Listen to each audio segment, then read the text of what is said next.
Assalamualaikum pemirsa, polemik seputar tunjangan perumahan anggota DPR periode 2024-2029 akhirnya dijelaskan secara terbuka oleh pimpinan parlemen. Wakil Ketua DPR RI Sufmi Dasko Ahmad menegaskan bahwa mulai Oktober 2024 sampai Oktober 2025, anggota Dewan tidak lagi mendapatkan fasilitas rumah dinas, tapi mendapatkan uang tunjangan perumahan sebesar 50 juta per bulan. Ya. Sekali lagi skema ini hanya berlaku sampai Oktober 2025. Nah, mengapa kesannya mengapa terkesan pejabat dan anggota DPR itu justru hidup bergelimang harta di tengah kesulitan ekonomi yang diderita oleh rakyat? Nah, apakah sistem demokrasi memang hanya melahirkan elit oligarki yang menguasai kekayaan negeri? Nah, benarkah solusi hakiki bagi rakyat hanya dengan kembali pada penerapan syariat Islam secara kafah? Untuk membahasnya kami terhubung dengan Bung Lutfi dari Indonesia Justice Monitor. Assalamualaikum Bung Lutfi. Waalaikumsalam warahmatullahi wabarakatuh. Bung Lutfi, bagaimana mungkin DPR dan pejabat negara menikmati gaji serta tunjangan ratusan juta rupiah per bulan, sementara rakyat banyak yang masih bergulat dengan kemiskinan, pengangguran, dan beban hidup yang semakin menyesakkan?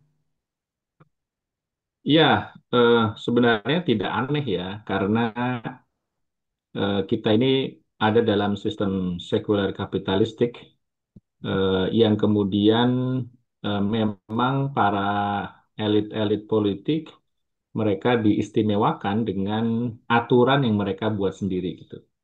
Termasuk diantaranya anggota dewan yang kemarin sempat dihebohkan ya, ingin dinaikkan tunjangan dan seterusnya begitu sampai puluhan juta rupiah setiap bulannya. Sementara rakyat masih ada dalam kondisi yang memprihatinkan sekali, dibebankan dengan beban yang sangat berat gitu. Rakyat sakit, mereka harus keluarkan biaya untuk rumah sakit. Rakyat sekolah, mereka harus keluarkan biaya untuk pendidikan. Ya, rakyat apa namanya mencari kerja dan seterusnya itu apa namanya masih harus dengan kekuatan mereka sendiri, rakyat sendiri begitu ya. Sementara kalau kita perhatikan pejabat baik itu di level eksekutif, legislatif ataupun yudikatif mereka misalnya mendapatkan take home pay gaji yang sangat besar dan gaji itu berasal dari pajak rakyat gitu. Jadi pada satu sisi rakyat ini diperas dengan pajak yang begitu besar, fantastis, dan bukan hanya apa namanya satu hal, berbagai macam sektor nampaknya hendak dipajaki dan itu dari rakyat, keringat rakyat. Sementara yang menikmati sebagian dari pajak rakyat adalah para pejabat begitu. Misalnya di beberapa apa posisi di eksekutif ya, beberapa wakil menteri misalnya bukan hanya dapat jabatan wakil menteri, tapi mereka juga mendapatkan jabatan komisaris ya. Jadi luar biasa gitu. Jadi kalau kemudian rakyat ber apa namanya ber double double beban ya sementara para pejabat mereka mendapatkan berlapis-lapis apa namanya kue kekuasaan begitu. Jadi eh, itulah kondisi yang kita lihat, kita rasakan sekarang. Ya, jadi eh, tidak aneh ya kalau kemudian ada pertanyaan, kok sekarang gaji pejabat fantastis, rakyat menderita? Ya tidak usah aneh karena kita memang di dalam sistem sekuler kapitalistik ya memang seperti itu gitu. Nah inilah wajah asli sistem kapitalisme, ya sistem kapitalisme sekuler. Ya dalam sistem ini ya jabatan apa namanya politik tidak lagi dipandang sebagai amanah untuk melayani rakyat, tetapi sebagai ladang bisnis untuk memperkaya diri sendiri dan kelompok mereka masing-masing. Itulah yang kemudian terjadi sekarang. Jadi kalau kemudian misalnya setiap pemilu mereka memasang baliho ya atau kemudian iklan berjuang untuk rakyat, nampaknya harus dibaca sebaliknya begitu. Ya, Bung Lutfi. Apakah wajar jika jabatan politik dalam sistem demokrasi ini dijadikan bancaan untuk mengembalikan modal politik sehingga gaji, tunjangan, bahkan praktek korupsi dianggap sebagai jalan instan untuk mengisi pundi-pundi kekayaan pribadi, Bung Lutfi? Ya, ini juga bukan apa sudah merupakan rahasia umum ya. Dan bahkan tidak bisa ditutup-tutupi lagi bahwa apa namanya jabatan-jabatan politik ya itu kemudian sebagai jalan ya mereka untuk memperkaya diri sendiri atau kemudian menjadikan itu sebagai bancakan gitu. Jadi fenomena jabatan politik jadikan sebagai bancakan ini untuk mengembalikan modal politik ya ini memang fakta dalam demokrasi. Mereka mengeluarkan uang yang sangat besar untuk menempati jabatan-jabatan seperti anggota dewan misalnya, baik level DPRD 2 sampai pusat, atau kemudian mereka mengeluarkan uang yang besar untuk jadi wali kota, bupati, gubernur, presiden bahkan. Dan uang itu dari mana gitu? Ya kalau mereka apa namanya menggunakan dana mereka sendiri, maka mereka harus mengembalikan.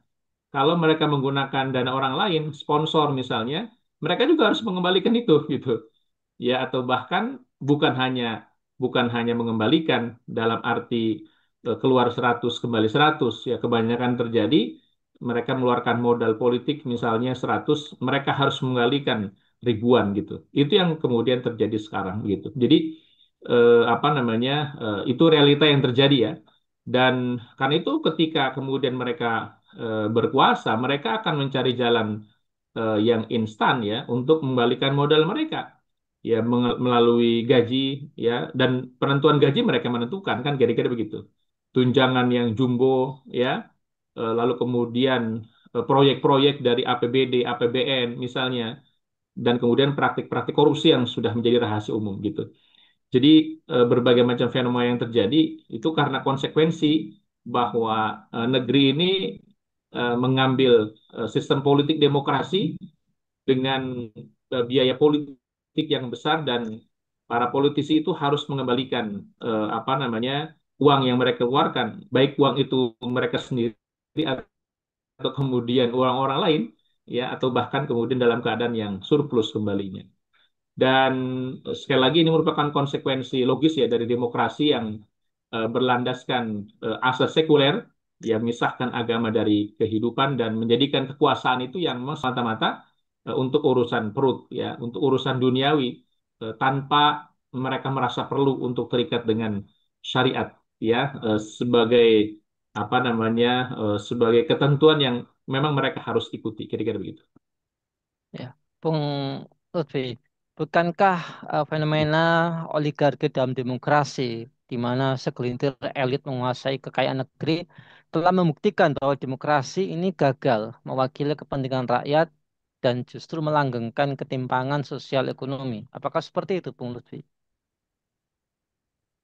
Iya, eh, demokrasi bukan hanya gagal ya, tetapi kemudian juga punya dampak yang sangat merusak begitu. Dalam demokrasi sungguhnya kekuasaan itu bukan bukan rakyat. Jadi slogan dari rakyat oleh rakyat untuk rakyat itu omong kosong ya. Dari rakyat oleh itu omong kosong semuanya ya. Apa namanya fakta yang terjadi itu semua kan untuk kepentingan apa namanya oligarki ya. Untuk kepentingan segelintir elit.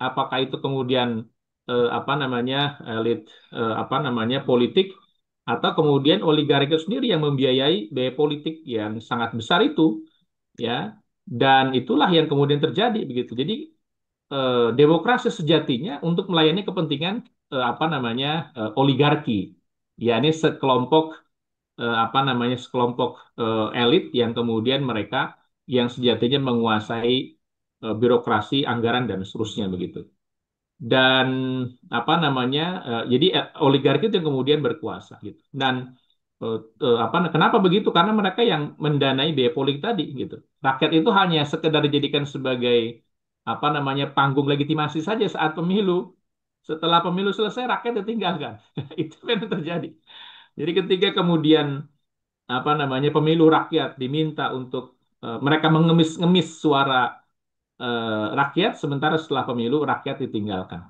ya dan akibatnya apa sumber daya alam yang melimpah justru dikuasai oleh korporasi asing kroni-kroni politik sementara rakyat ya itu hanya mendapatkan remah-remahnya saja ya dan ini bukti kegagalan sekali lagi ya demokrasi dalam mesejahterakan rakyat ya dan menegakkan keadilan jadi demokrasi itu akan pasti tidak akan pernah mungkin untuk mesejahterakan rakyat ya kalau mesejahterakan elit ya ya jadi demokrasi sudah terbukti mesejahterakan elit tapi tidak pernah terbukti mensejahterakan rakyat.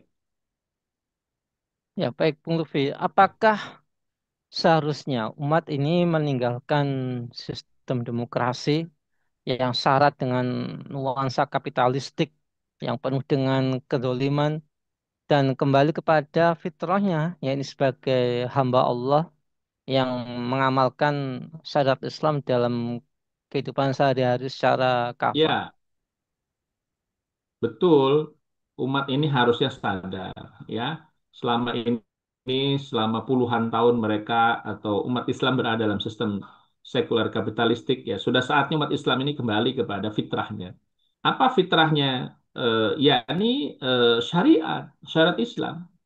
Ya, Islam itu datang dengan sistem yang lengkap, termasuk sistem pemerintahan ya, yang berbeda secara totalistik dengan sistem sekuler. Ya, di dalam Islam misalnya ada sistem khilafah Islam yang dimaknai bahwa eh, khilafah atau jabatan seorang khalifah itu merupakan amanah gitu. Ya, bukan sarana untuk mencari kekayaan. Nah, ini fakta menunjukkan begitu. Bagaimana kemudian para khalifah eh, Nabi SAW kemudian diteruskan para khalifah. Mereka itu bahkan kemudian banyak mengorbankan bukan hanya harta mereka tapi juga bahkan jiwa mereka begitu. Itu yang terjadi ya dan harus difahami jabatan dalam Islam itu adalah tanggung jawab atau amanah. Ya, kata Nabi SAW, al-imamu ra'in wa huwa mas'ulun an ra'iyatih.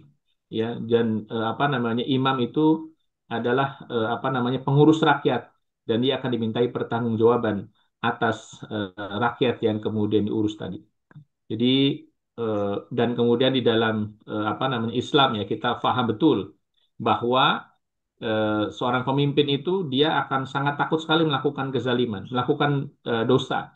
Karena mereka faham betul dalam Islam semua akan dimintai pertanggungjawaban oleh Allah Subhanahu wa taala. Jadi sekalian tiba menurut saya saatnya lah umat Islam ini sadar betul ya bahwa saat ini kita hidup bukan di dalam sistem Islam. Kita hidup dalam sistem sekuler kapitalis dan ini bukan habitat kita. Habitat kita sebagai hamba Allah Subhanahu wa taala itu hidup di dalam aturan Allah Subhanahu wa taala.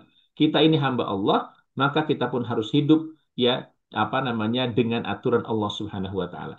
Hanya dengan itulah kemudian kita akan hidup ya bukan hanya bahagia di dunia tapi juga kemudian bahagia di akhirat kelak. Demikian kira-kira ya mudah-mudahan ada manfaatnya. Baik, terima kasih atas paparannya. Semoga ini membawa manfaat buat kita semua dan semoga Bung Lutfi sekeluarga senantiasa dalam perlindungan Allah Subhanahu wa taala. Pemirsa, kabar petang yang dirahmati oleh Allah, demikianlah bincang-bincang kita Amin, pada amin. hari ini. Jangan lupa untuk like, komen, dan subscribe serta share sebanyak-banyaknya. Semoga menjadi amal kebaikan kita di dunia maupun di akhirat nanti. Saya Nanang Setiawan undur diri. Sampai jumpa di lain kesempatan dan wassalamualaikum warahmatullahi wabarakatuh.